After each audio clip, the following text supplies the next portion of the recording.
Merci de votre fidélité. Mesdames, Messieurs, bienvenue dans votre émission Opinion. Cette semaine, nous recevons sur ce plateau M. Ousmane Sonko. Il est le président du parti PASTEF Les Patriotes. Bienvenue à vous, M. Sonko. Merci d'être à toi. En bref, Ousmane Sonko, vous êtes inspecteur des impôts et domaines de formation breveté de l'École nationale d'administration en 2001. En 15 ans de service, vous avez été le fondateur du premier syndicat des impôts et domaines dont vous étiez le secrétaire général pendant 8 ans. En 2014, Ousmane Sonko est porté à la tête du parti Les Patriotes du Sénégal pour le travail, l'éthique et la fraternité, PASTEF. Et depuis, vous êtes radié, depuis 2016, vous êtes radié de la fonction publique, ce qui vous confère le statut d'expert consultant présentement. A-t-on dit l'essentiel sur vous? Oui, tout. Un brûlot dans les rayons des librairies, pétrole et gaz au Sénégal, chronique d'une spoliation. Est-il disponible au Sénégal, tout d'abord? Il n'est pas encore tout à fait disponible au Sénégal. Bon, vous me permettrez d'abord de saluer vos téléspectateurs et de vous remercier pour cette invitation, qui est toujours un plaisir parce que ça nous permet au moins de nous adresser à nos compatriotes. Évidemment, nous avons fait ce travail de production et de publication d'un livre, mais qui n'est pas encore disponible au niveau des rayons ici au Sénégal.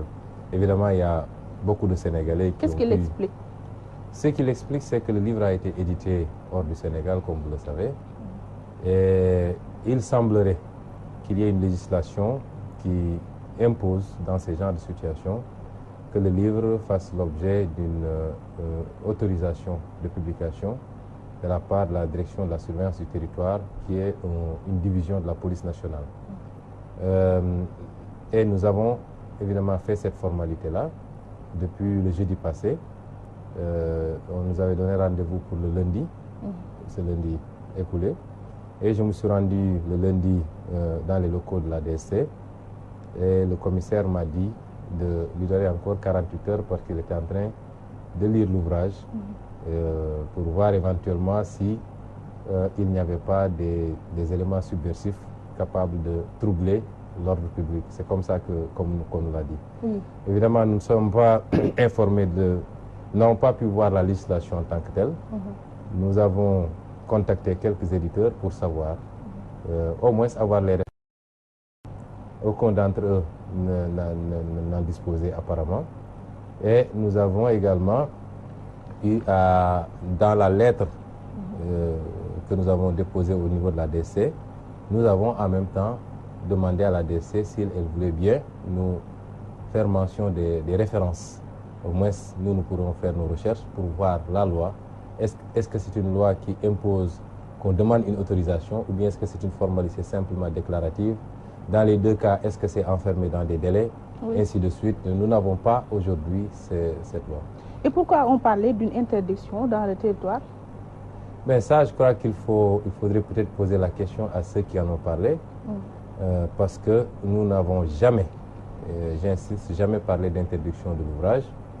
D'ailleurs, c'est lorsque je suis allé à Paris pour la sortie officielle du livre et son lancement, que j'ai vu à travers les médias qu'on a parlé d'interdiction. Que certains médias sont allés jusqu'à faire même des reportages sur la question, interrogeant des éditeurs, des ministres, etc. Alors que nous qui sommes les principaux concernés, moi-même qui ai écrit le livre, ou alors mes collaborateurs qui étaient là, et la DST, qui est compétente pour ce genre de questions-là, aucun des deux n'a été officiellement saisi par les médias qui en ont parlé. Et c'est pourquoi je crois la DSC, la direction des relations publiques de la police nationale, le lendemain a fait un démenti et a insisté pour dire qu'à l'avenir, il serait bon que les journalistes vérifient ces informations avant de les porter à l'attention du public. Je crois qu'il y a un organe qui a même appelé un de mes collaborateurs, qui lui a formellement dit qu'on n'en est pas encore là, parce que nous devons faire la formalité du dépôt. Et malgré tout, ils ont sorti cette information-là, comme quoi le livre serait interdit de publication au Sénégal. Il vous a fallu combien de temps pour écrire ce livre? Vous savez, ce livre, nous, c'était un défi pour nous. Nous avions un double défi, devenu d'ailleurs un triple maintenant. Le premier défi, c'était d'écrire ce livre et de l'écrire en des temps très courts. Parce que le débat s'est posé malheureusement sous forme polémique, sous forme d'une polémique. Et dans ce genre de situation-là, chacune des parties donne des versions que l'autre essaie de démentir le lendemain. Et ça crée une cacophonie. Et évidemment, la parole étant très volatile, ce que vous déclarez aujourd'hui dans une conférence de presse ou dans une émission est battu en brèche le lendemain par l'autre camp. Nous avions d'abord demandé à ce qu'on organise un débat, une confrontation entre nous qui considérions que le pétrole a été géré de manière scandaleuse et ceux qui défendaient le contraire, notamment le gouvernement. Ce que l'autre camp n'a jamais accepté parce qu'il n'accepte même plus de faire des conférences de presse à poursuivre des débats. Il se limite à faire des déclarations de presse où on réunit des journalistes dans une salle, le Premier ministre vient lire un texte qu'on remet aux journalistes, il n'y a pas de questions, chacun s'en va. Alors, nous avions considéré que dans ces conditions... Oui, et nous avons considéré que dans ces conditions-là, il était très difficile pour le public, pour les concitoyens, de se faire une opinion réelle. Et nous avions dit, puisque la parole est volatile, mais l'écrit demeure, il était bon que nous nous concentrions avec tous les éléments que nous avions collectés autour de cette affaire-là pour écrire un livre qui, lui, va demeurer ad vitam aeternam et imposer un débat maintenant, parce qu'à partir du moment où on l'a fait, celui qui veut nous démentir, il va falloir qu'il utilise le même procédé ou qu'il accepte de venir débattre avec nous publiquement et le peuple se fera une opinion. Donc, puisque c'était un défi, on s'est enfermé pour écrire le livre en à peine un mois. Oui. Donc, l'écriture est allée très vite. Évidemment, après, le second défi allait intervenir, c'est publier le livre. Parce qu'on ne l'a pas écrit pour qu'il dorme dans les tiroirs. Là, on s'est... C'est en un mois que vous avez écrit ce livre? Oui, en un mois. Et en collaborant aussi avec des proches qui relisaient progressivement. Et quand on a terminé, nous nous sommes approchés de quelques éditeurs. Je pèse bien mes mots parce que là aussi ça a été une information donnée que Sonko aurait dit qu'il a fait le tour des éditeurs. Je ne connais même pas le nombre d'éditeurs qu'il y a au Sénégal. Je crois qu'il y en a une cinquantaine d'après ce qu'on me dit. J'ai pu en contacter quelques-uns avec qui j'ai peut-être des relations, 3 ou 4. Et certains, après avoir lu le manuscrit, ont considéré que ce genre de manuscrit posait un peu de problème à être publié au Sénégal par un éditeur sénégalais, puisqu'il pouvait après subir les foudres de l'État. Et c'est certains même qui nous ont recommandé à un éditeur qui est hors du pays. Donc le second défi, c'était que le livre soit publié. Et le débat qu'on a voulu entretenir sur pourquoi le Sénégal, pourquoi la France, c'est pas ça l'important, parce que j'ai dit, même s'il fallait aller en Chine pour le publier, nous irions en Chine, parce que nous ne l'avions pas écrit pour le garder dans le tiroir. Oui. Maintenant, aujourd'hui, le livre a été écrit, il a été publié, mais puisqu'il est publié hors du Sénégal, ça induit un troisième défi. Et ce défi-là, c'est, puisque aujourd'hui, au niveau de la diaspora de l'Europe, le livre est acheté par beaucoup de concitoyens. Rien que le jour de la cérémonie du lancement, l'éditeur en avait imprimé 265 qui ont été tous achetés et il y a une longue liste de commandes. Oui. Nous considérons que les concitoyens qui vivent ici au Sénégal sont beaucoup plus nombreux, ont droit à pouvoir accéder à cet ouvrage pour se faire une opinion. Certains confrères vous accusent de vouloir créer le buzz autour de la sortie du livre. Non, moi je pense que ces termes de buzz ou de je ne sais quoi, ça... Avec ces rumeurs véhiculées par rapport à l'interdiction du livre. Oui, mais je vous dis que moi je n'ai jamais... Est-ce que quelqu'un peut sortir un seul élément où Ousmane Sonko a parlé d'interdiction du livre? Je crois que je viens de donner des explications. C'est peut-être certains de vos confrères qui sont allés plus vite que la musique pour dire que le livre serait interdit. Je n'en ai jamais parlé et depuis Paris d'ailleurs, j'ai démenti parce que je crois que c'est la radio RFM qui m'a joint la nuit même et j'ai expliqué que nous n'en étions pas là. Donc s'il y a des gens qui ont créé des rumeurs, ce n'est pas nous. Je n'essaie pas d'être dans des formules de buzz ou je ne sais quoi. Nous essayons de nous inscrire dans une action sérieuse, pérenne, constante, étalée dans le temps. Et donc c'est tout le contraire de, je ne sais pas, buzz ou quelque chose comme ça. Avec qui voulez-vous avoir un débat public? Avec ceux qui ont été au cœur de cette affaire-là. Qui, par exemple? D'abord, les responsables que nous avons cités dans cet ouvrage-là. Le Premier ministre d'abord, qui s'est livré à un exercice de zèle pour donner des informations totalement erronées sur ce qui s'est passé dans le pétrole. C'est pourquoi je dis qu'il a gravement fauté, non pas administrativement, puisque le débat qu'il y a eu sur le contre-saint est un faux débat, et je l'ai démontré, mais politiquement il a fauté parce qu'un Premier ministre qui vient se mettre devant son peuple pour donner des informations erronées et de surcroît menacer tous ceux qui auront le courage de parler désormais. Nous faisons plus que parler, nous écrivons et nous attendons toujours. Je crois que ça c'est une faute politique grave. Et dans certains pays, il n'aurait pas fait 24 heures de plus à la primature. Ensuite, il y a le ministre... Mais il a eu l'aval de son chef, le président de la République. C'est pas ça le problème. Il s'est mis devant son peuple. Il a donné des informations qui ne sont pas conformes. C'est une faute politique. S'il a voulu jouer au fusible, puisqu'on conçoit le Premier ministre comme celui qui doit prendre les coups à la place à partir de ce moment, il devait en tirer toutes les conséquences. Ensuite, il y a le ministre Aly Ngouille Ndiaye, qui quand même a fait des choses particulièrement graves sur le pétrole sénégalais. Particulièrement graves, et je l'ai démontré d'ailleurs, en inscrivant des informations tout à fait infondées dans les rapports de présentation des décrets. On va en parler, oui. En favorisant la signature d'un décret, nonobstant toutes les irrégularités qu'il y avait dans la procédure d'attribution à Petrotim. Beaucoup d'autres choses. Mais qui a le plus sauté entre le régime du président Macky Sall et celui du président Abdoulaye Wade avec comme ministre de l'énergie Karim Wade? La faute est partagée, mais elle est beaucoup plus importante, beaucoup plus grave pour le régime du président Macky Sall que pour le régime du président Abdoulaye Wade. En quoi? Parce que la faute qu'on peut imputer au régime du président Abdoulaye Wade, c'est d'avoir fait venir Petrotim dans les conditions que nous connaissons, de lui avoir signé un contrat alors qu'il ne remplissait pas les conditions. En une semaine. Même si c'était en un mois, mais le seul fait d'avoir fait ça, c'est une faute.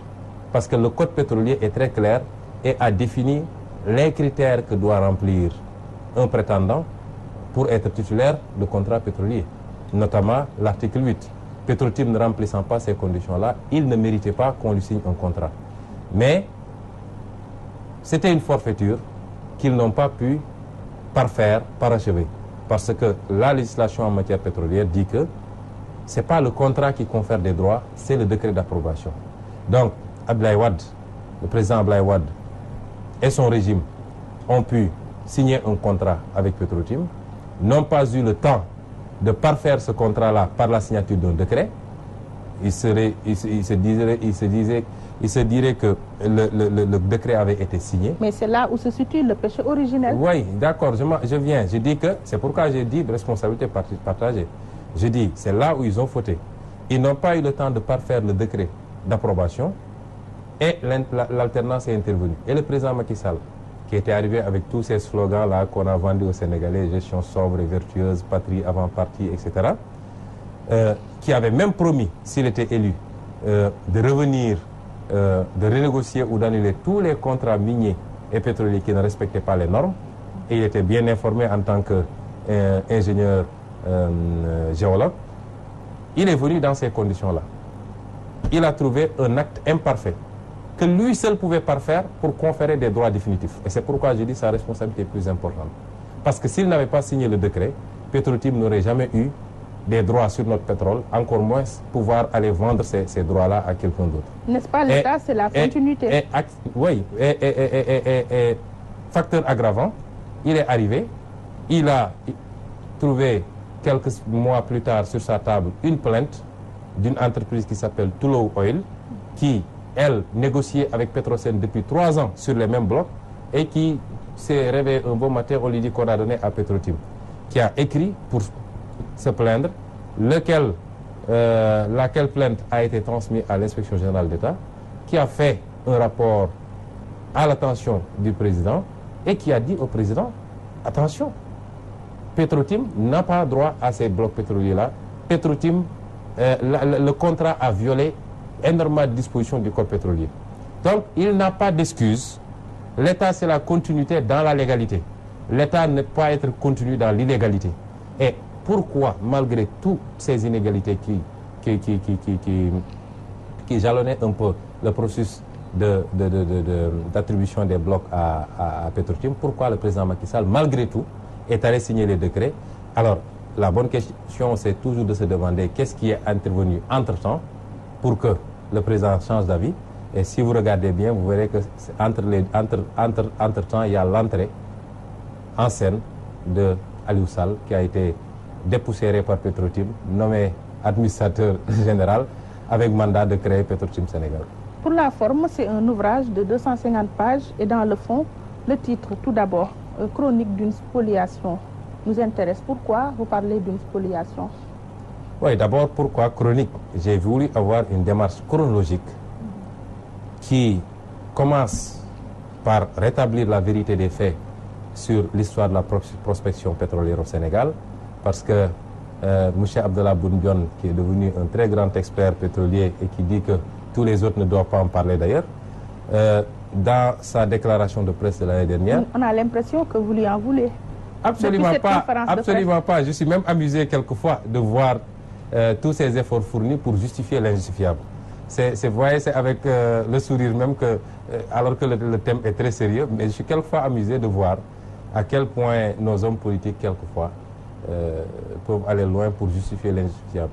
Mais je disais simplement que il a, lors de sa déclaration de presse de l'année dernière, je crois que c'est la déclaration de presse, il a expliqué comme si le pétrole était arrivé au Sénégal avec Macky Sall. Il a même utilisé une formule Wolof. C'est seulement avec Macky Sall, les Wolof diraient tomber waral ay gaf. C'est dans sa déclaration qu'on a découvert. J'ai voulu quand même rappeler que depuis 1952, au Sénégal, il y a eu avec des succès variables, puisque les premières découvertes... mais minimes par rapport à... Oui, j'y viens, je dis parce que c'est un processus. Vous savez, une fois qu'on commence à découvrir quelque part, c'est le même bassin, on sait qu'en principe, il y en a, et ça encourage les gens à continuer à chercher. Et nous savons que depuis les années 60, on a découvert du pétrole vers Casamance, dans le dôme flore de Casamance, en quantité, mais on avait considéré que l'exploitation ne serait pas rentable parce que la qualité du pétrole, les gens ont laissé tomber. Il y a eu d'autres petites découvertes, y compris jusqu'en 1998, le gaz qu'on a découvert à Gadiaga, qui est exploité depuis 2004 par la société américaine Forteza dans des conditions tout à fait, je le développe ici. Personne au Sénégal ne sait qu'est-ce que nous rapporte réellement ce gaz de Gadiaga. Donc, j'ai voulu simplement dire qu'il y a eu un processus, il y a eu des découvertes, même si c'est quelquefois de petites quantités, ainsi de suite, de pétrole et de gaz, qui ont progressivement à penser qu'on pouvait faire quelque chose. On a trouvé du pétrole, on en trouvera peut-être encore plus, on a trouvé du gaz. Ça, c'était rétablir la vérité historique. Et j'ai terminé d'ailleurs par les rapports du service géologique américain, qui depuis des années en arrière, en collaboration quelquefois avec Petrosen, avait fait des projections pour donner même des quantités en termes de gaz et de pétrole au Sénégal. Et vous savez que ces services-là sont très sérieux. Et M. Macky Sall ne peut pas dire qu'il ne savait pas parce qu'il était directeur de la banque de données jusqu'à DG de Petrosen, ministre des Mines et de l'Énergie. Il savait tout ça.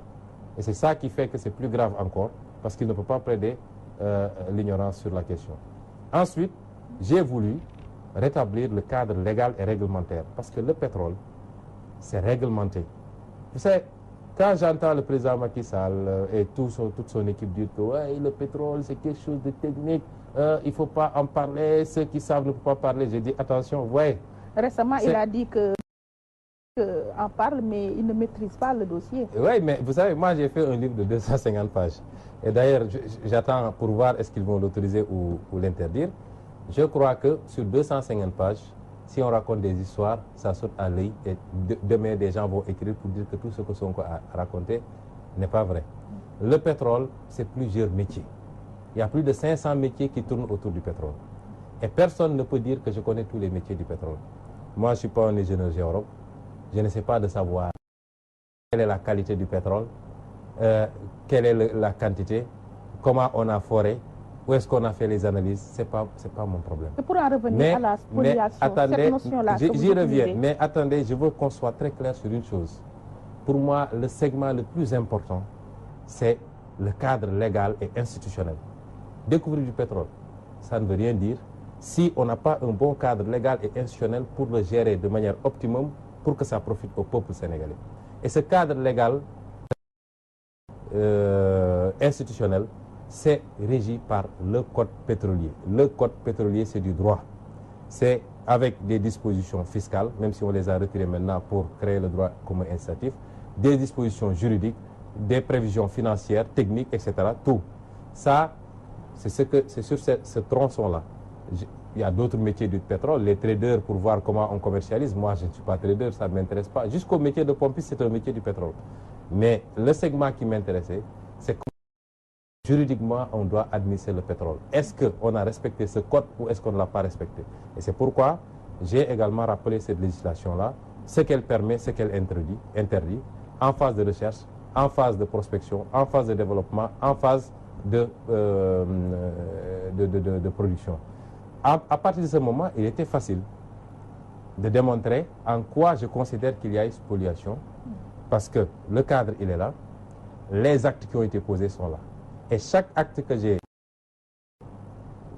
tirant les sources des décrets d'approbation, des contrats et même des accords d'association, des documents tels que les réclamations de Tullow, etc., des informations importantes contenues par exemple dans les rapports de l'ITIE, chaque élément que j'ai pu sortir, je l'ai rattaché directement à la disposition légale qui doit l'encadrer, pour montrer en quoi, dans tel acte posé par le gouvernement du président Macky Sall, en quoi a violé le code pétrolier et quelles sont les conséquences maintenant en termes de manquement, de manque à gagner et de perte en termes de recettes. Et c'est pourquoi j'ai dit il y a eu spoliation parce que rappelez-vous que le pétrole, le gaz, l'or, le phosphate, toutes les ressources naturelles, qu'est-ce que la Constitution dit? L'article 25.2 qu'on a voté récemment, que les ressources naturelles appartiennent au peuple sénégalais. Les ressources appartiennent au peuple, elles n'appartiennent pas à Macky Sall, ni à son frère, ni à son premier ministre, ni personne. Elles appartiennent à 14 millions de Sénégalais qui ont tous les mêmes droits. Et le code minier, le code pétrolier revient pour dire l'État maintenant a un pouvoir d'administration. C'est souveraineté, c'est le peuple. Mais il ne dispose que de 10%. Oui, non, ça c'est une autre phase. Je pourrais développer après. Oui. Mais pour ne pas perdre le fil, je voulais simplement dire que à chaque fois qu'on pose des actes qui ont pu faire perdre à l'État sénégalais, soit en termes de fiscalité, soit en termes de droits sur les produits pétroliers, soit en termes de part de production, évidemment, c'est une spoliation contre le peuple sénégalais. Mais le chef de l'État nous dit que le Sénégal a perdu beaucoup d'argent dans ces transactions ou bien dans ces contrats donnés à des opérateurs ou bien multinationales. C'est manquer de respect même envers ou bien vis-à-vis des gens qui nous gouvernent. Donc je leur manque de respect parce que le Sénégal a beaucoup perdu. Le Sénégal a perdu parce que d'abord... À combien vous estimez cet argent? C'est difficile à estimer. Je donne un exemple très simple. Sur le plan fiscal, il y a le débat de fond et les conséquences après. Le débat de fond, c'est de dire, est-ce que lorsque nous donnons un titre minier, des droits miniers à une entreprise qui se retourne pour vendre ces droits-là, est-ce que cette opération de cession est fiscalisable ou pas? Et là, que le gouvernement se cache derrière son petit doigt en invoquant l'article 48 du code pétrolier qui ne dit absolument pas ça. Allez interroger n'importe quel spécialiste de la fiscalité. Ne prenez même pas Ousmane Sonko qui est un acteur politique. Les gens peuvent dire c'est partisan. Il y a des cabinets d'expertise fiscale en pagaille ici. Allez voir les cabinets d'experts fiscaux. Posez-leur la question. Est-ce que les transactions de titres sont imposables ou pas? Parce que l'article 48 a dit que les opérations pétrolières en phase et de recherche sont exonérées. Mais déjà, au début du code, lorsqu'on fait les définitions, on a défini ce que c'est qu'une opération pétrolière. Les opérations de spéculation sur les titres ne sont pas des opérations pétrolières. Les opérations pétrolières, c'est tout ce qui concourt directement à la recherche, au forage, à l'exploitation, ainsi de suite. Le code dit que même le raffinage, ce n'est pas une opération pétrolière. Même l'opération de raffinage. A fortiori, la spéculation des titres fonciers sur des bourses, des marchés, etc. Le PM nous a informé que l'État n'a collecté aucun franc dans ces transactions entre Petrotim et Cosmos. Mais c'est là la faute grave d'ailleurs, parce que une fois qu'on pose le débat de fond, c'est fiscalisable. Pourquoi on ne l'a pas fiscalisé? Maintenant, c'est fiscalisable, il faut que la transaction soit connue, ce qui est le cas, que les actes qui portent la transaction, l'acte de cession, soient déclarés au niveau de l'administration fiscale, ou alors que l'administration fiscale réclame ça, puisque la transaction est soumise à l'autorisation préalable du ministre de l'Énergie. Si vous voulez vendre des titres miniers, vos droits sur des titres miniers, vous êtes obligé d'aller voir le ministre de l'Énergie, qui doit vérifier, avant d'accorder, qui doit vérifier est-ce que vous avez rempli toutes les conditions. Est-ce que les engagements que vous aviez pris en amont, oui, c'est-à-dire de dire je vais investir tant, si c'est dans le cadre de Petrotim, c'était 96 millions de dollars, à raison de 48 millions de dollars par bloc. Les engagements que vous avez pris pour dire mes références techniques, c'est ceci, 2 forages ou 3 forages, je peux faire tant de millions de sismiques, ainsi de suite. Est-ce que vous les avez respectés? Si vous ne l'avez pas respecté, on ne doit pas vous signer un arrêté pour vous autoriser à vendre. On doit même annuler le contrat et récupérer les blocs pétroliers pour le peuple sénégalais. Dans le cas de Petrotim, ça n'a pas été fait. Pourtant, Petrotim n'a pas respecté ses engagements. Oui. Mais rien que ça, s'ils avaient saisi officiellement le ministère, puisqu'on est dans un seul État, aurait pu transmettre les informations au ministère de l'Économie et des Finances et aux impôts et domaines qu'on va contrôler.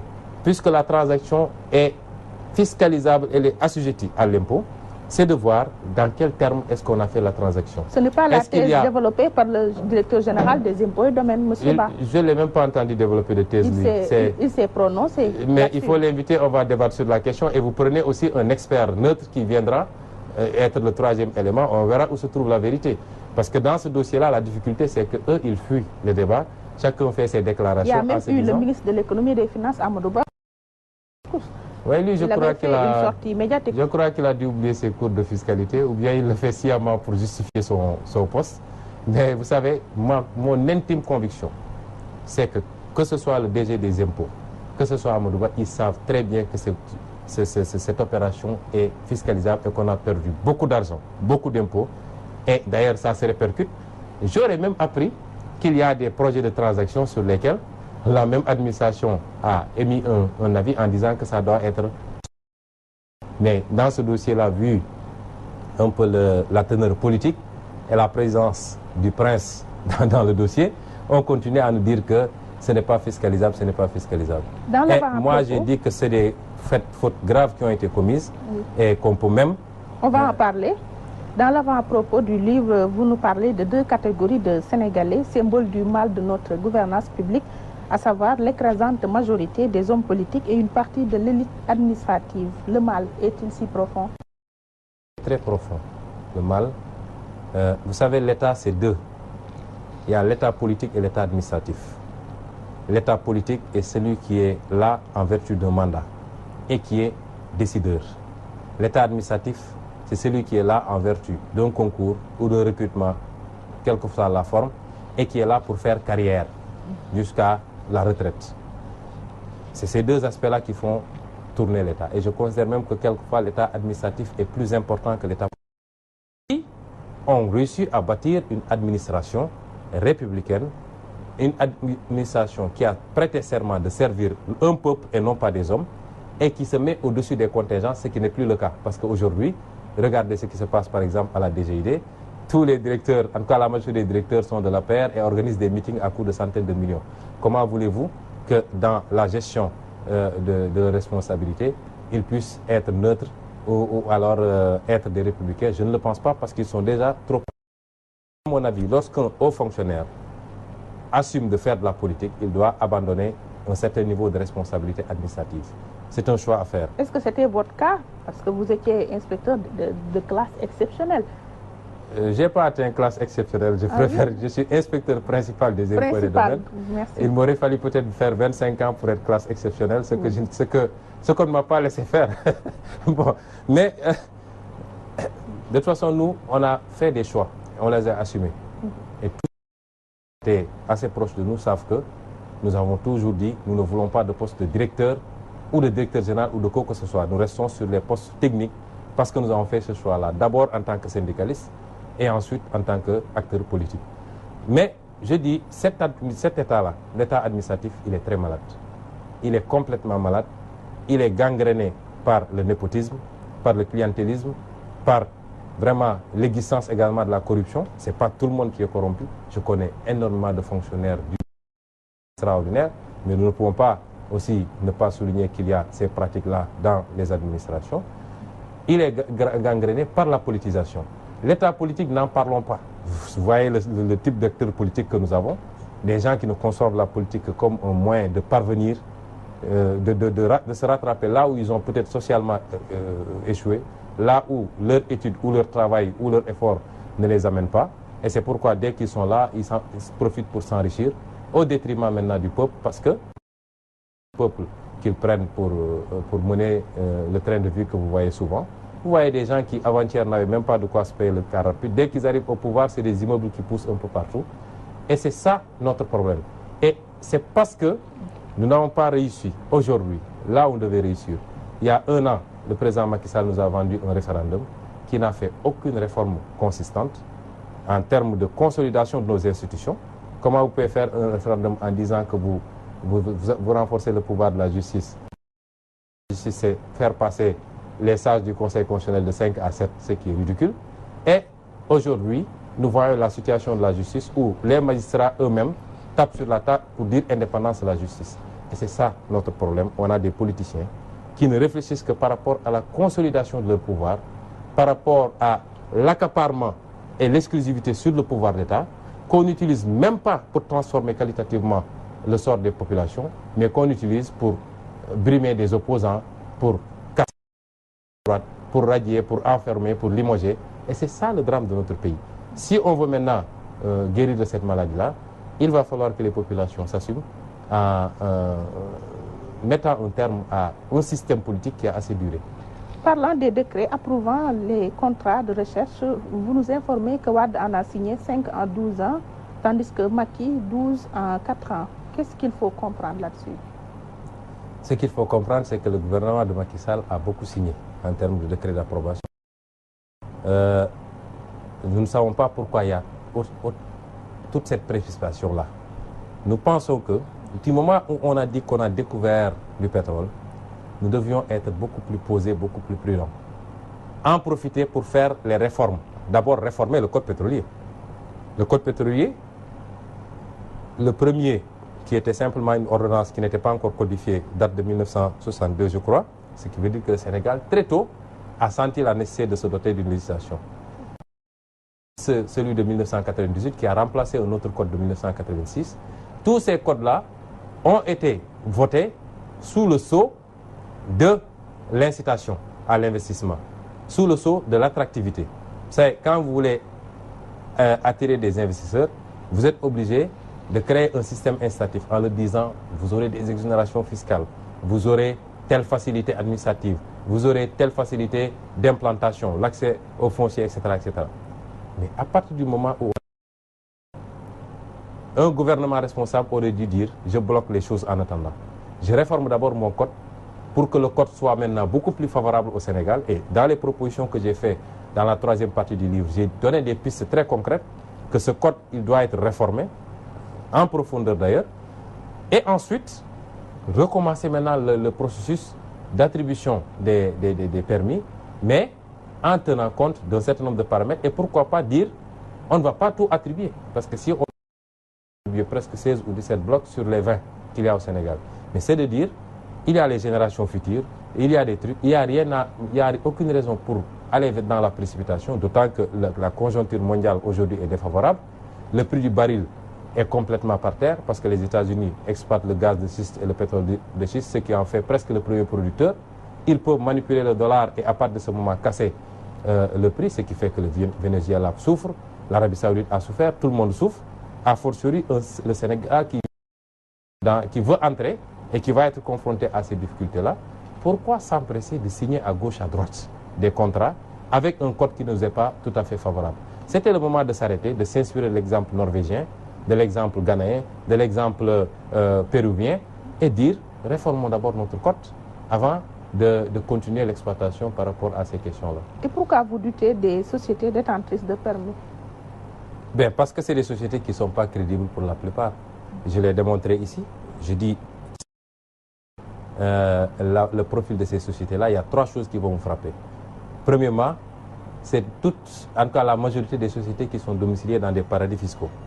Je ne sais pas si tout le monde sait ce que c'est, mais un paradis fiscal, c'est un espace géographique à fiscalité nulle ou très très faible. Et les gens se déplacent vers ces espaces-là pour pouvoir contourner les législations fiscales, y mettre la société mère, ensuite, après, par le biais des transferts indirects de bénéfices, ainsi de suite, ils vont contourner la législation locale sénégalaise pour ne pas payer correctement leur impôt. La deuxième chose, c'est que c'est des sociétés qui, la plupart du temps, ont été épinglées, ou ceux qui ont créé ces sociétés-là. Toute la presse a rapporté les péripéties de Franck Timis, qui a été épinglé un peu partout, qui est coutumier de ces faits-là, qu'il a fait avec le pétrole grec, où il a fait des manipulations, il s'est empressé de revendre et partir. Il y a des plaintes pour le poursuivre. Il a créé pas mal de sociétés qui ont été... Et même pour que African Petroleum, qui est l'une de ces sociétés, soit cotée en bourse à Oslo, la bourse de Oslo a demandé à ce qu'on sorte Franck Timis de l'administration, sinon ils vont pas accepter ce qui a été fait. Vous prenez l'autre Ovidiu Tender, aujourd'hui il est condamné à 12 ans et 8 mois de prison là où il habite en Roumanie pour corruption. Et souvent on retrouve ce genre de profil-là, jusqu'à des cas de trafic de drogue si vous voulez, et c'est chez nous pour leur signer des contrats. Oui. Et le troisième élément, c'est que c'est des sociétés qui ne remplissaient pas les conditions prévues par l'article 8. C'est des sociétés qui n'avaient pas de référence technique. Petrotim n'existait même pas au moment où on lui donnait le pétrole sénégalais. C'est 2 jours plus tard, on lui signe aujourd'hui un contrat, 2 jours plus tard, il crée la société. Comment il a pu présenter des références solides pour dire, moi j'ai fait du forage dans tel pays, j'ai fait de l'exploration dans tel pays, ainsi de suite. Et là, il n'avait pas également la capacité financière, c'était des véhicules qui ont été créés pour la circonstance. Et la preuve, PetroAsia, qui est la société mère de Petrotim, a été dissoute en 2016 pour une société qu'on disait être multinationale, extrêmement puissante, qui fait des activités un peu partout. Et c'est à ce genre de société-là qu'on a donné des droits pétroliers au Sénégal.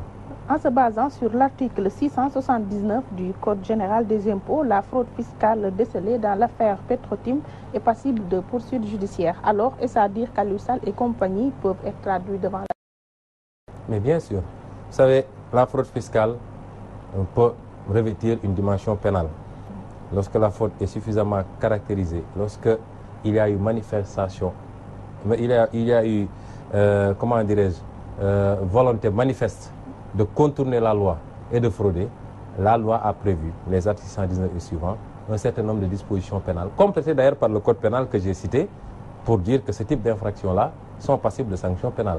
Maintenant, qui doit engager les poursuites pénales? C'est l'administration fiscale qui ne le fera pas pour les raisons que nous connaissons tous. Mais nous avons pensé, parce que cette même administration fiscale, si elle ne le fait pas, peut être poursuivie pour concussion. La concussion étant définie comme étant une attitude d'application ou de refus d'application de la loi de laquelle découle un avantage indu pour quelqu'un. C'est-à-dire aujourd'hui, les avantages induits pour le refus de l'administration de fiscaliser correctement ces opérations.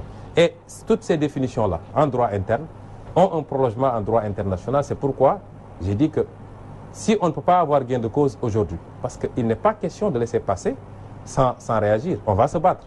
On a mis en place un collectif qui s'appelle le collectif citoyen pour le recouvrement des avoirs pétroliers. Nous en faisons partie beaucoup d'autres, coordonnés par M. Alioune Gueye, qui est expert comptable aux États-Unis et qui fait partie des 11 personnes on n'a reçu rien, qui seraient sous le coup d'une plainte de Franck Timis. Mais M. Alioune, on a fait un bon travail. Ce travail a consisté, puisque des plaintes ont été déposées ici au niveau de l'OFNAC, et dès que Nafi Ngom Keïta a commencé à traiter ces plaintes-là, on lui a coupé la tête. On dit que si on ne peut pas avoir gain de cause ici, on a saisi le département de la justice américaine. Oui, dans cette lancée, que nous vaut cette comparaison entre l'affaire Delma Rousseff et l'implication du président Macky Sall dans l'affaire Petrotim? Mais permettez-moi de dire simplement, parce que je veux que les Sénégalais comprennent, que c'est un combat qu'il faut mener et gagner. Et qu'un groupe de Sénégalais a considéré que nous ne pouvions pas laisser passer que Franck Timis et son groupe se payent des milliards sur le dos du Sénégal, disparaissent avec nos droits pétroliers. C'est trop facile. Et des demandes d'ouverture d'enquête ont été déposées au niveau du département de la justice américaine, au niveau du secrétaire au commerce américain, au niveau de la SFO en Grande-Bretagne. Ces organisations ont accusé réception, ont demandé des comptes, on leur a donné. Moi-même, j'ai été reçu ici, à l'ambassade des États-Unis. Il y avait un procureur, il y avait un agent du FBI, il y avait l'attaché de politique. Et j'ai amené les documents que j'ai transmis parce que nous allons nous battre pour qu'on nous restitue. Si on ne peut pas l'avoir avec notre justice, avec nos corps dédiés à cela, nous irons jusqu'à la Lune s'il le faut. Mais on n'a pas besoin d'aller à la planète Mars parce que le pétrole, ça se joue ici. Ça, c'est important qu'on le fasse comprendre aux Sénégalais. Il ne faut pas abdiquer et penser. Parce que des procédures comme ça aboutissent le plus clair du temps. Chaque année, des condamnations assez lourdes sont prononcées contre des entreprises et contre des autorités. Le pétrole, les entreprises concernées, il y en a qui sont américaines. Et dans le cadre du FCPA américain, qui est très sévère contre les actes de corruption transfrontalière, il est prévu que la justice américaine soit compétente. Le Bribery Act en Grande-Bretagne également le prévoit. Nous avons considéré qu'il y a des entreprises britanniques, des entreprises américaines. C'est le pétrole sénégalais. Ce qu'on veut. On va aller déposer des plaintes et on va suivre. Une pétition est lancée avec l'objectif d'avoir 1 million de signatures. En ligne actuellement, ça va très bien. On va commencer à faire circuler. Il est important. Et maintenant, il faut commencer à répondre à cette question que je viens de vous poser. Oui, je vais y répondre de toute façon. Par rapport à cette comparaison entre les affaires d'Elma Rousseff et le président Macky Sall, surtout par rapport à son implication dans l'affaire Petro-Tim. Oui, ce que j'ai voulu développer, parce que dans le livre, j'ai voulu montrer qu'il y a des implications administratives, institutionnelles très profondes par rapport aux actes qui ont été posés. Les actes qui ont été posés par le président Macky Sall, c'est des fautes politiques. Dans un pays normal, dans un pays où la législation a véritablement évolué... Les fautes politiques sont sanctionnées par l'électorat. Non, les fautes politiques peuvent faire l'objet de procédures de destitution, d'abord, avant l'électorat. Notre constitution ne prévoit pas, parce qu'il y a deux types de fautes pour un acteur politique de ce niveau. Faute politique et faute pénale, si je peux l'appeler ici. Notre constitution prévoit la faute pénale du président de la République. Mais elle a tellement encadré qu'il est difficile de la mettre en branle. Il faut une haute cour de justice, il faut des maîtres de saisine, la composition, ainsi de suite. Mais à côté, il faut prévoir également la faute politique. La faute politique, ça veut dire que si un président de la République pose des actes graves, le peuple peut se lever, manifester et dire on n'est pas d'accord, et le Parlement va enclencher une procédure de destitution. Au Brésil, c'est ce qui est arrivé en Corée du Sud récemment, pour permettre de destituer ce président-là. La France que nous copions, la France a réformé sa constitution, sa loi depuis 2007, pour introduire maintenant la faute politique. On peut enclencher une procédure de destitution contre le président de la République. Et c'est ce rapprochement que j'ai voulu faire en disant que nos présidents, ils peuvent se permettre tout ce qu'ils veulent. Après, on va dire immunité juridictionnelle. Celui qui termine son mandat, tu vas te coucher à Paris ou à, je crois que si c'est dans le cas du puisqu'il a une maison aux États-Unis, il va se coucher là-bas. Et on recommence comme si de rien n'était. Il faut que nous arrivions à des situations où les acteurs politiques comprennent que la souveraineté appartient au peuple, qui la délègue. Ils ne sont que délégataires. Et que certains abus ne sont pas acceptables. Quand on arrivera à cela, vous verrez nos acteurs politiques marcher droit dans le dos. D'après la Constitution, le chef de l'État n'est poursuivi qu'à travers une haute trahison. C'est pourquoi je dis qu'il faut réformer. Vous savez, c'est quand on instaure des institutions fortes qu'on bâtit un pays. Vous allez aux États-Unis, ils peuvent avoir un président médiocre. Mais l'impact n'est pas important parce que les pouvoirs du président sont clairs, les pouvoirs de la justice sont clairs, les pouvoirs du Parlement sont clairs. Et Donald Trump qui signe ces décrets. Et c'est un petit juge de Hawaï qui dit le décret est non conforme à la Constitution, je bloque. Et quel est le juge qui le fera ici au Sénégal? Il faut des institutions fortes. Mais tant qu'on aura tous les pouvoirs concentrés entre les mains d'un homme qui pense avoir un pouvoir de vie et de mort sur tout le monde, surtout de vie et de mort professionnelle, vous n'aurez pas de résultat. Et c'est pourquoi nous avons dit, ce dossier-là est révélateur. Parce que si on avait inscrit dans notre constitution des procédures de destitution du président de la République en cas de faute lourde, et que le peuple soit bien formé et informé sur ces enjeux, et qu'on se rende compte que sur le pétrole, les actes qui ont été posés sont des actes contre le peuple sénégalais, le peuple allait sortir pour réclamer des mesures qui peuvent aller de sanctions administratives ou politiques contre les ministres concernés jusqu'à une mesure de destitution du président de la République. Venons-en aux responsabilités des premiers ministres Abdoul Mbaye, Mohamed Boun Abdallah Dionne, mais aussi des ministres comme Ali Ngouille Ndiaye et Amadou Ba. À quelle échelle vous mesuriez leur faute? J'ai dit tantôt que la faute des premiers ministres, oui. Vous savez, ce qui est cocasse dans ce débat, c'est que nos amis du pouvoir, à un moment donné, n'ont eu d'argument que de dire que voilà, c'est Abdoul Mbaye qui a signé le décret. Ça c'est inquiétant. C'est comme s'il disait oui, attendez, je vais venir dans le fond. Parlons d'abord de la forme. C'est un aveu. C'est de dire que oui, même si on a fauté, on n'a pas fauté seul. C'est l'autre qui a signé. C'est un aveu et c'est grave pour des gouvernants de se focaliser sur ça, sur le partage d'une responsabilité dans la commission d'une faute. Deuxièmement, la faute du Premier ministre. Je l'ai développé. Vous savez, le contre-saint ne crée pas de co-responsabilité dans un acte. Ça, tous les juristes publicistes sont d'accord.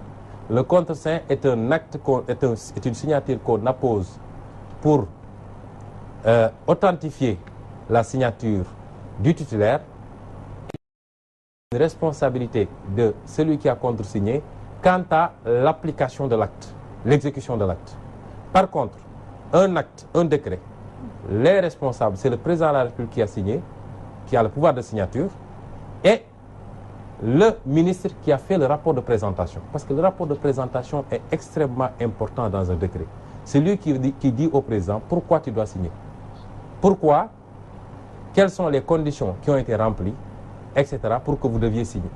À ce moment, si on doit l'apprécier concrètement par rapport à cette situation, Ali Ngouille Ndiaye, qui a fait les rapports de présentation, en y inscrivant des informations particulièrement fausses, a la plus grande responsabilité par rapport au décret, en plus du président Macky Sall qui l'a signé. Il est dans la même situation que l'ancien DG de Petrosen qui avait suivi les instructions du ministre Karim Wade. Vous savez, quand vous regardez d'ailleurs, le Sénégal est un pays particulier. L'ancien DG du Petrosen, si vous regardez le rapport de l'IGE, parce que nous en avons des extraits assez importants d'ailleurs, si vous voyez les positions que beaucoup d'autorités techniques de Petrosen avaient développées en disant qu'on n'aurait pas dû donner à Petrotim. Et ces mêmes personnes, les déclarations qu'ils font aujourd'hui, vous dites on est dans quel pays? Et c'est ça, malheureusement, le Sénégal.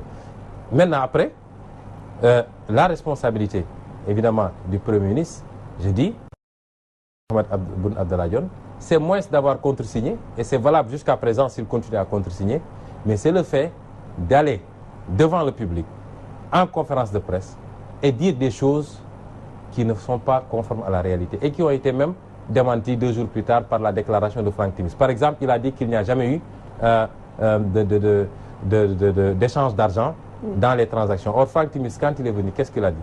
Il a dit, j'ai racheté euros à Petrotim, dont 8% en actions et le reste en argent.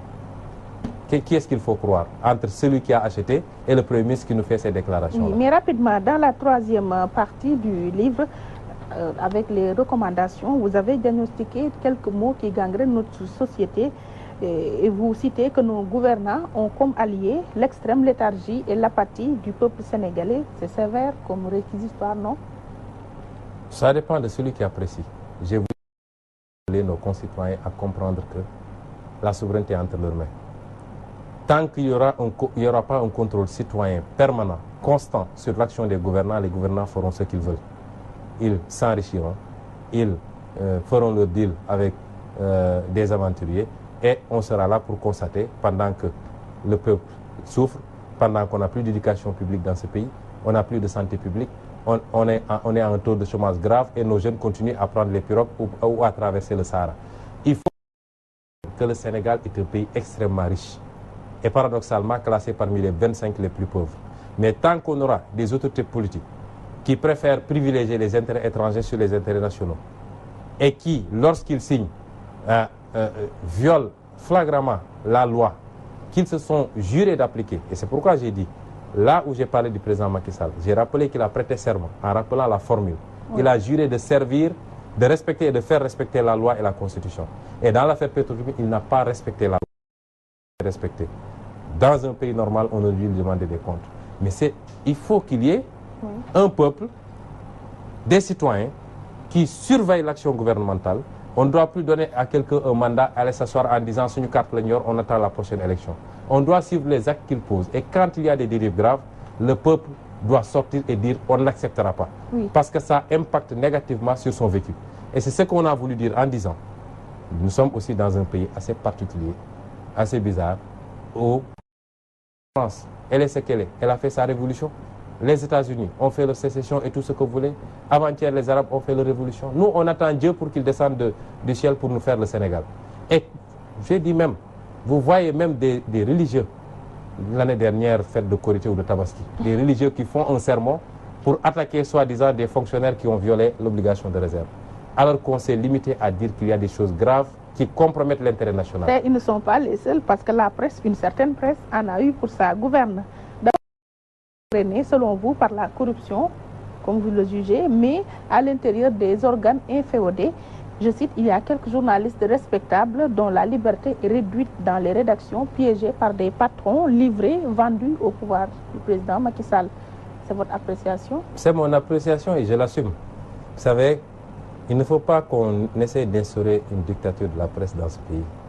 La presse est une composante importante. Je n'aimerais pas utiliser le terme de pouvoir.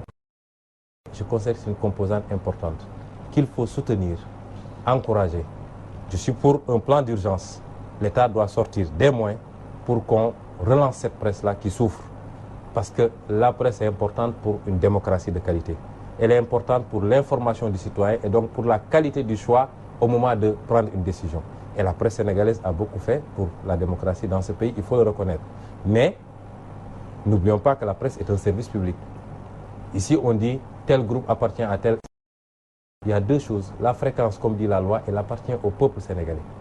Elle est administrée par l'État qui peut donner des fréquences à des personnes ou à des sociétés sur la base d'un cahier de charges qui dit il faut informer vrai, il faut informer juste, il faut informer équilibré, et ainsi de suite. Est-ce qu'aujourd'hui la presse peut dire qu'elle respecte cela? L'information équilibrée. La RTS ne le fait pas, certains médias privés ne le font pas.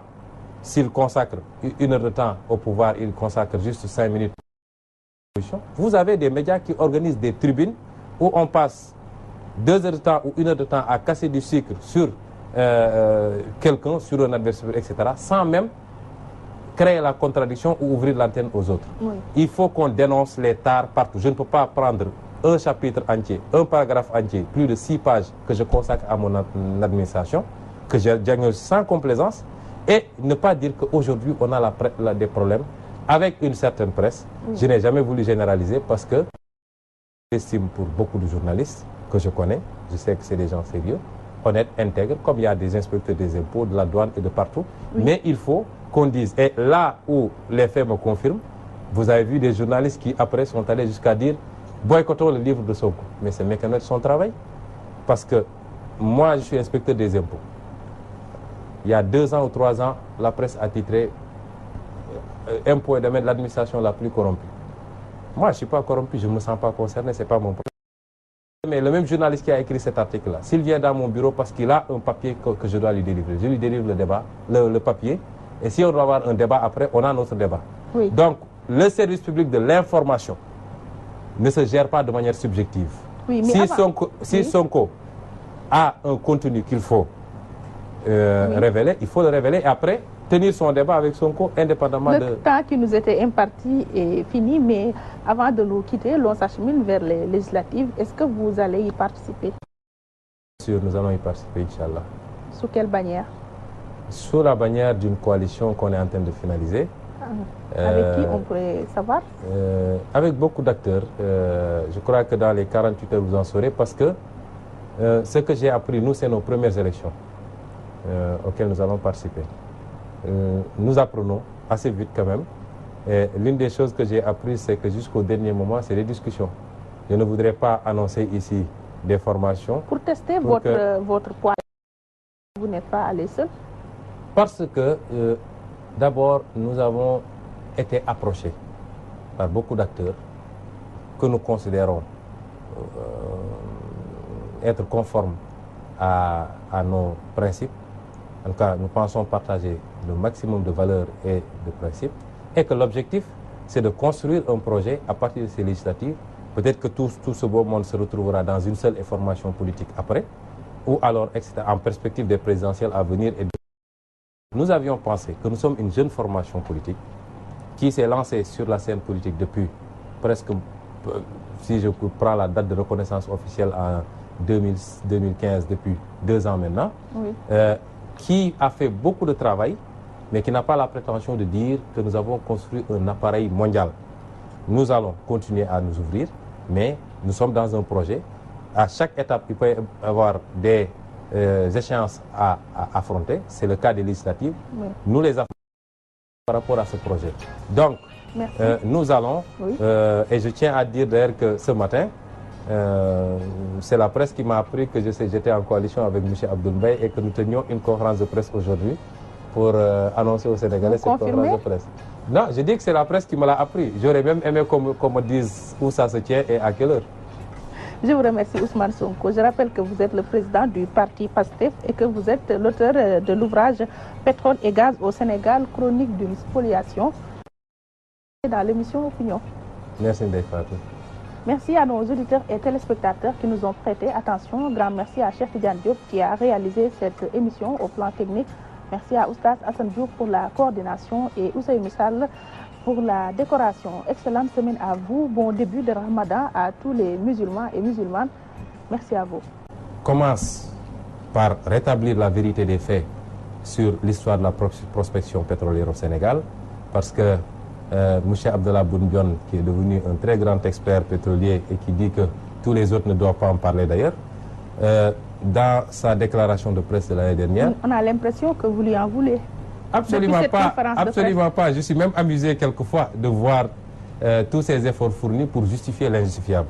Vous voyez, c'est avec le sourire même que, alors que le thème est très sérieux, mais je suis quelquefois amusé de voir à quel point nos hommes politiques, quelquefois, peuvent aller loin pour justifier l'injustifiable.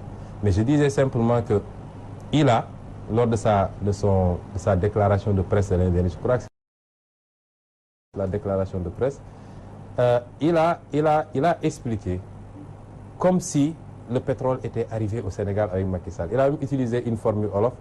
C'est seulement avec Macky Sall, les Wolof diraient tomber waral ay gaaf. C'est dans sa déclaration qu'on a découvert. J'ai voulu quand même rappeler que depuis 1952, au Sénégal, il y a eu avec des succès variables, puisque les premières découvertes...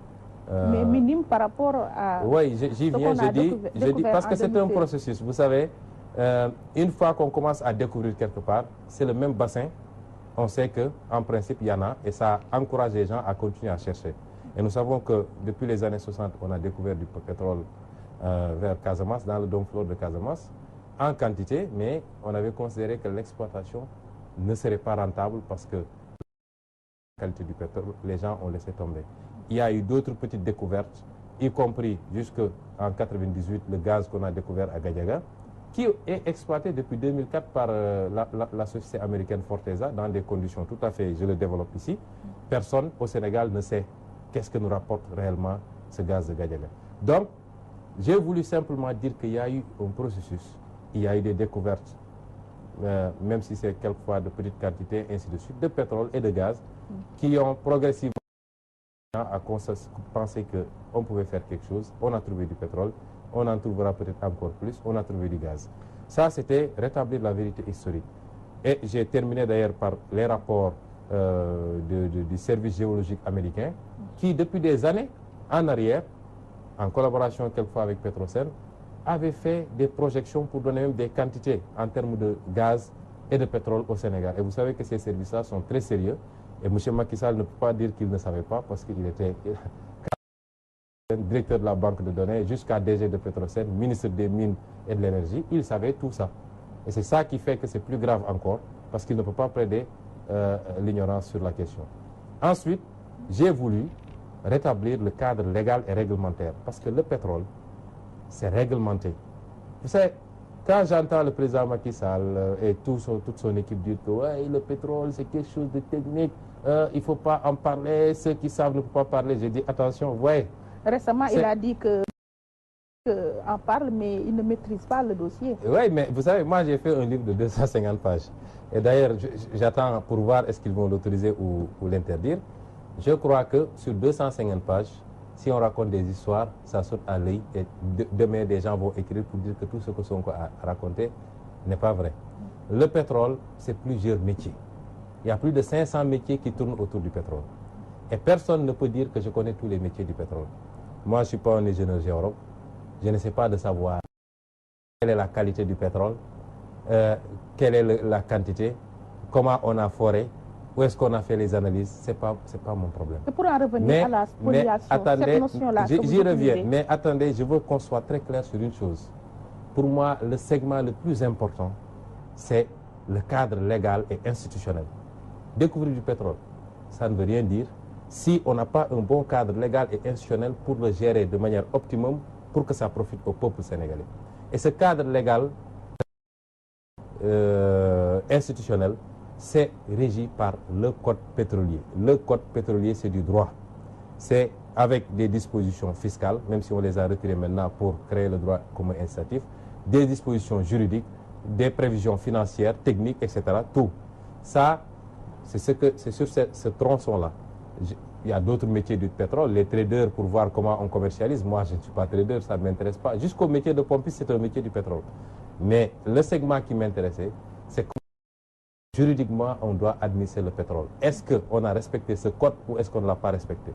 Et c'est pourquoi j'ai également rappelé cette législation-là, ce qu'elle permet, ce qu'elle interdit, en phase de recherche, en phase de prospection, en phase de développement, en phase de production. À partir de ce moment, il était facile de démontrer en quoi je considère qu'il y a eu spoliation, parce que le cadre, il est là, les actes qui ont été posés sont là.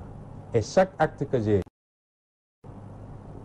tirant les sources des décrets d'approbation, des contrats et même des accords d'association, des documents tels que les réclamations de Tullow, etc., des informations importantes contenues par exemple dans les rapports de l'ITIE, chaque élément que j'ai pu sortir, je l'ai rattaché directement à la disposition légale qui doit l'encadrer pour montrer en quoi, dans tel acte posé par le gouvernement du président Macky Sall, en quoi a violé le code pétrolier et quelles sont les conséquences maintenant en termes de manquement, de manque à gagner et de perte en termes de recettes.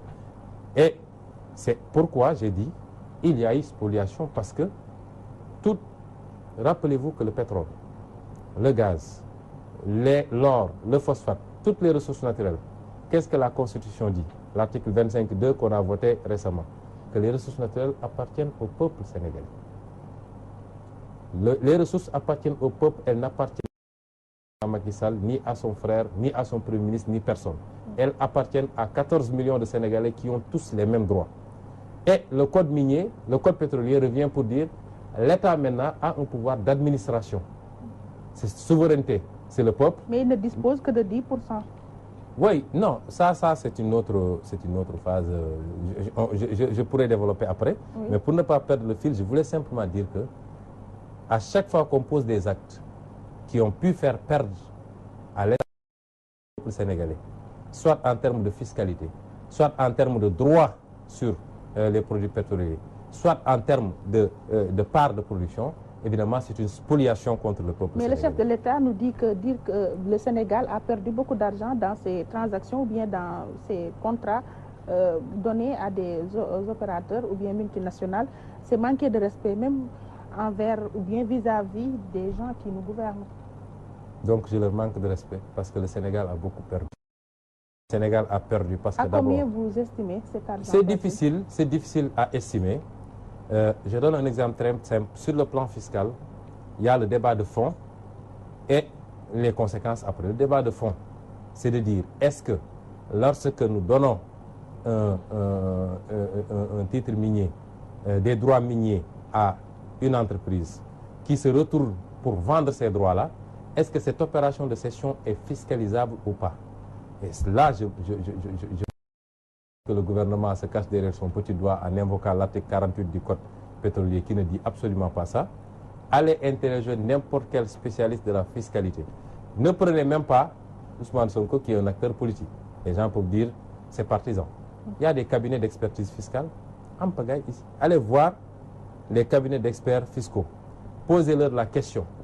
Est-ce que les transactions de titres sont imposables ou pas? Parce que l'article 48 a dit que les opérations pétrolières en phase et de recherche sont exonérées. Mais déjà, au début du code, lorsqu'on fait les définitions, on a défini ce que c'est qu'une opération pétrolière. Les opérations de spéculation sur les titres ne sont pas des opérations pétrolières. Les opérations pétrolières, c'est tout ce qui concourt directement à la recherche, au forage, à l'exploitation, ainsi de suite. Le code dit que même le raffinage, ce n'est pas une opération pétrolière. Même l'opération de raffinage. A fortiori, la spéculation des titres fonciers sur des bourses, des marchés, etc. Le PM nous a informé que l'État n'a collecté aucun franc dans ces transactions entre Petrotim et Cosmos. Mais c'est là la faute grave d'ailleurs, parce que une fois qu'on pose le débat de fond, c'est fiscalisable. Pourquoi on ne l'a pas fiscalisé? Maintenant, c'est fiscalisable, il faut que la transaction soit connue, ce qui est le cas, que les actes qui portent la transaction, l'acte de cession, soient déclarés au niveau de l'administration fiscale, ou alors que l'administration fiscale réclame ça, puisque la transaction est soumise à l'autorisation préalable du ministre de l'Énergie.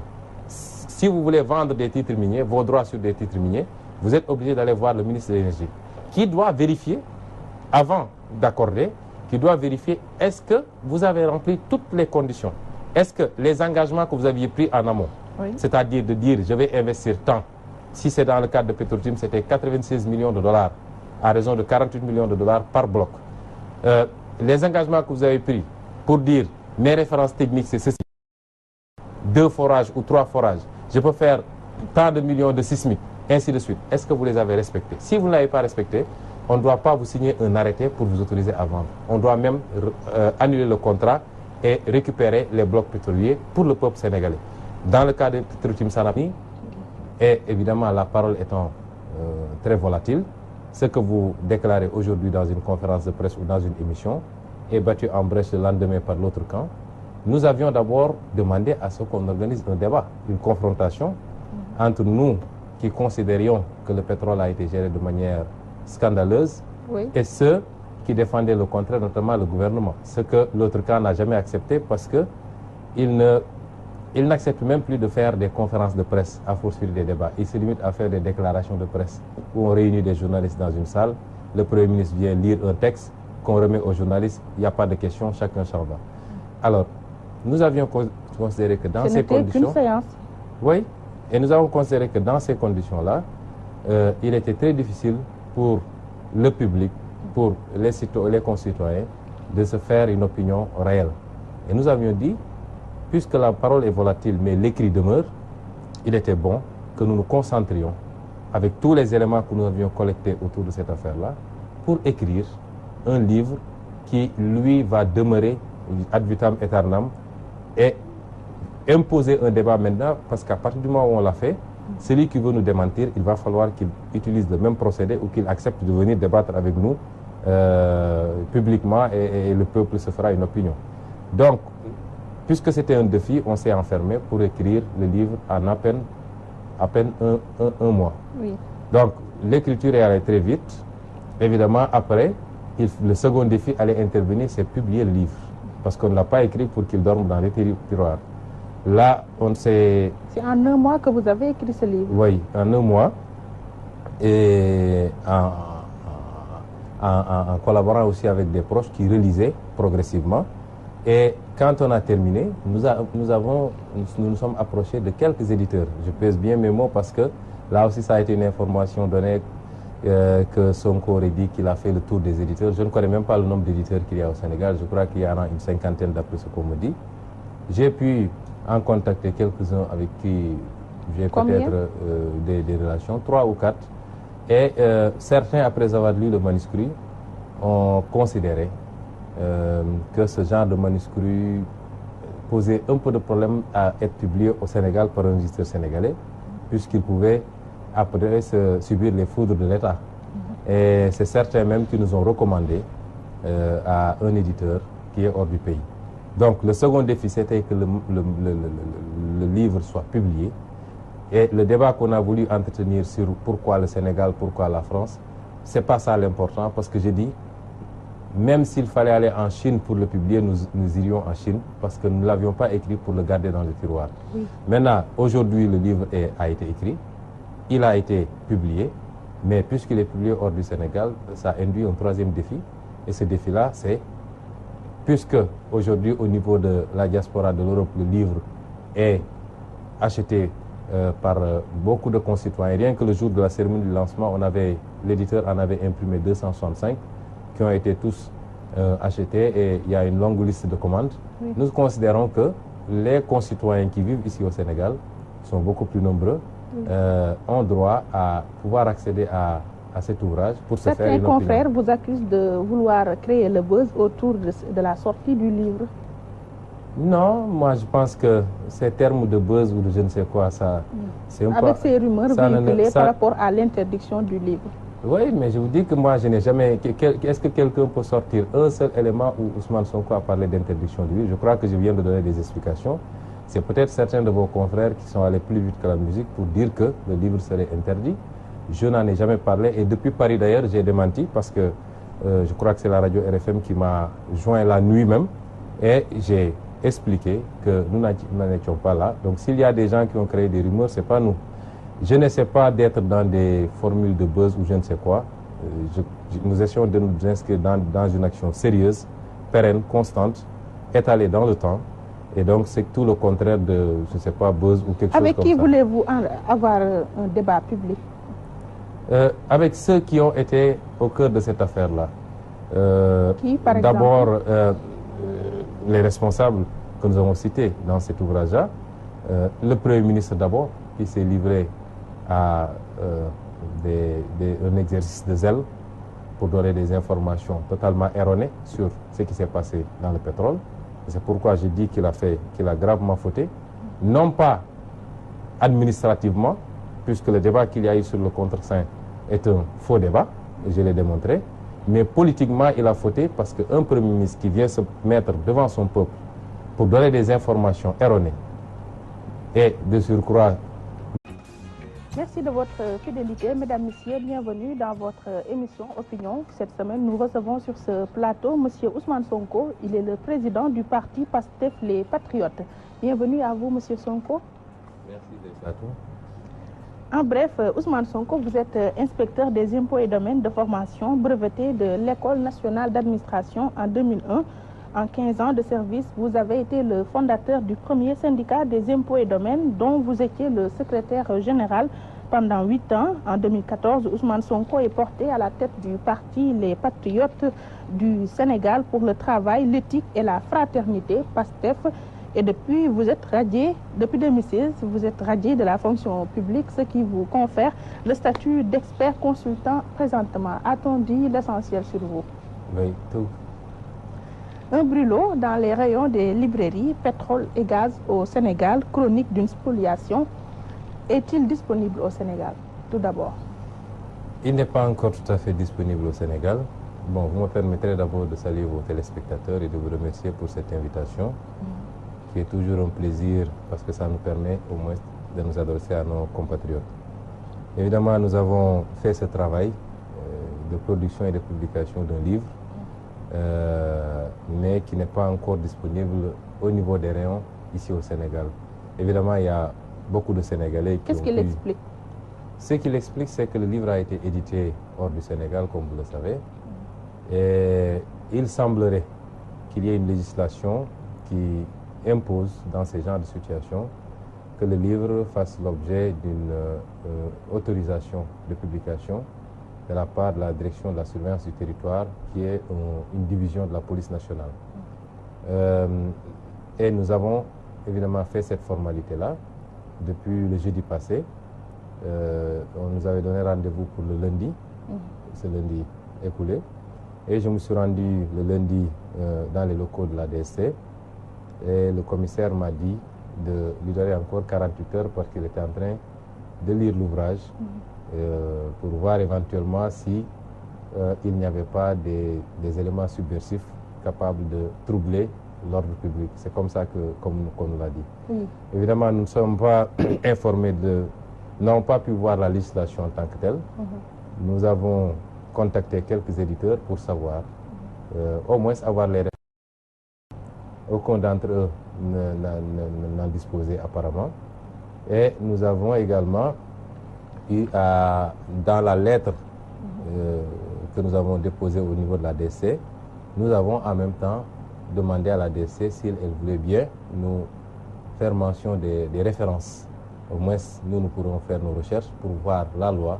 Est-ce que c'est une loi qui impose qu'on demande une autorisation ou bien est-ce que c'est une formalité simplement déclarative? Dans les deux cas, est-ce que c'est enfermé dans des délais? Oui. Ainsi de suite. Nous n'avons pas aujourd'hui cette loi. Et pourquoi on parlait d'une interdiction dans le territoire? Ben ça, je crois qu'il faudrait peut-être poser la question à ceux qui en ont parlé. Parce que nous n'avons jamais, j'insiste, jamais parlé d'interdiction de l'ouvrage. D'ailleurs, c'est lorsque je suis allé à Paris pour la sortie officielle du livre et son lancement, que j'ai vu à travers les médias qu'on a parlé d'interdiction. Que certains médias sont allés jusqu'à faire même des reportages sur la question, interrogeant des éditeurs, des ministres, etc. Alors que nous qui sommes les principaux concernés, moi-même qui ai écrit le livre, ou alors mes collaborateurs qui étaient là, et la DST, qui est compétente pour ce genre de questions-là, aucun des deux n'a été officiellement saisi par les médias qui en ont parlé. Et c'est pourquoi je crois la DSC, la direction des relations publiques de la police nationale, le lendemain a fait un démenti et a insisté pour dire qu'à l'avenir, il serait bon que les journalistes vérifient ces informations avant de les porter à l'attention du public. Je crois qu'il y a un organe qui a même appelé un de mes collaborateurs, qui lui a formellement dit qu'on n'en est pas encore là, parce que nous devons faire la formalité de dépôt. Et malgré tout, ils ont sorti cette information-là, comme quoi le livre serait interdit de publication au Sénégal. Il vous a fallu combien de temps pour écrire ce livre? Vous savez, ce livre, nous, c'était un défi pour nous. Nous avions un double défi, devenu d'ailleurs un triple maintenant. Le premier défi, c'était d'écrire ce livre et de l'écrire en des temps très courts. Parce que le débat s'est posé malheureusement sous forme polémique, sous forme d'une polémique. Et dans ce genre de situation-là, chacune des parties donne des versions que l'autre essaie de démentir le lendemain. Et ça crée une cacophonie. Menacer tous ceux qui auront le courage de parler désormais. Nous ne faisons plus que parler, nous écrivons et nous attendons toujours.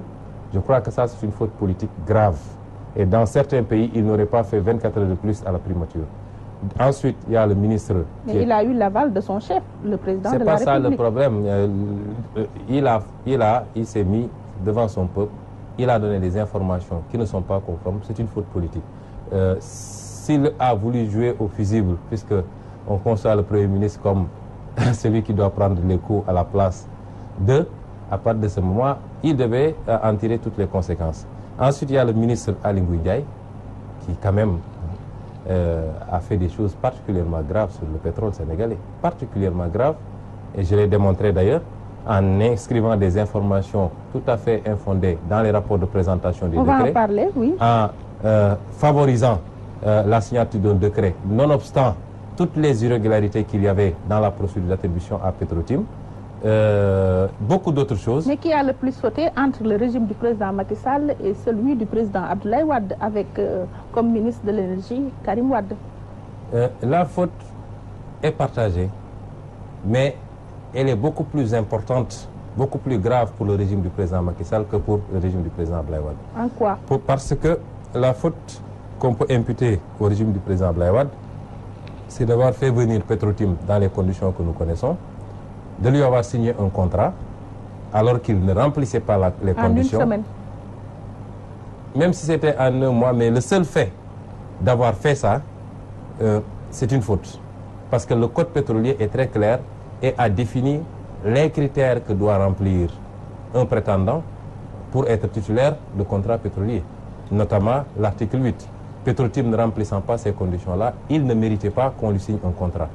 Mais c'était une forfaiture qu'ils n'ont pas pu parfaire, parachever. Parce que la législation en matière pétrolière dit que ce n'est pas le contrat qui confère des droits, c'est le décret d'approbation. Donc, Abdoulaye Wade, le président Abdoulaye Wade et son régime ont pu signer un contrat avec Petro-Tim, n'ont pas eu le temps de parfaire ce contrat-là par la signature d'un décret. Il se dirait que le décret avait été signé. Mais c'est là où se situe le péché originel. Oui, d'accord, je viens. Je dis que c'est pourquoi j'ai dit de responsabilité partagée. Je dis, c'est là où ils ont fauté. Ils n'ont pas eu le temps de parfaire le décret d'approbation et l'alternance est intervenue. Et le président Macky Sall, qui était arrivé avec tous ces slogans-là qu'on a vendus aux Sénégalais, gestion sobre et vertueuse, patrie avant parti, etc., qui avait même promis, s'il était élu, de revenir, de renégocier ou d'annuler tous les contrats miniers et pétroliers qui ne respectaient pas les normes. Et il était bien informé en tant qu'ingénieur géologue. Il est venu dans ces conditions-là. Il a trouvé un acte imparfait que lui seul pouvait parfaire pour conférer des droits définitifs. Et c'est pourquoi je dis que sa responsabilité est plus importante. Parce que s'il n'avait pas signé le décret, Petro-Tim n'aurait jamais eu des droits sur notre pétrole, encore moins pouvoir aller vendre ces droits-là à quelqu'un d'autre. N'est-ce pas, l'État, c'est la continuité. Oui, et facteur aggravant, il est arrivé, il a trouvé quelques mois plus tard sur sa table une plainte d'une entreprise qui s'appelle Tullow Oil, qui, elle, négociait avec Petrosen depuis 3 ans sur les mêmes blocs et qui s'est réveillé un beau matin, on lui dit qu'on a donné à Petro-Tim, qui a écrit pour se plaindre, laquelle plainte a été transmise à l'inspection générale d'État, qui a fait un rapport à l'attention du président et qui a dit au président, attention, Petro-Tim n'a pas droit à ces blocs pétroliers-là. Petro-Tim, le contrat a violé énormément de dispositions du code pétrolier. Donc, il n'a pas d'excuse. L'État, c'est la continuité dans la légalité. L'État ne peut pas être continu dans l'illégalité. Et pourquoi, malgré toutes ces inégalités qui jalonnaient un peu le processus d'attribution des blocs à Petro-Tim, pourquoi le président Macky Sall, malgré tout, est allé signer les décrets? Alors, la bonne question, c'est toujours de se demander qu'est-ce qui est intervenu entre-temps pour que le président change d'avis. Et si vous regardez bien, vous verrez que entre-temps, il y a l'entrée en scène de Aliou Sall, qui a été dépoussiéré par Petro-Tim, nommé administrateur général, avec mandat de créer Petro-Tim Sénégal. Pour la forme, c'est un ouvrage de 250 pages et dans le fond, le titre, tout d'abord, Chronique d'une spoliation, nous intéresse. Pourquoi vous parlez d'une spoliation? Oui, d'abord, pourquoi chronique? J'ai voulu avoir une démarche chronologique qui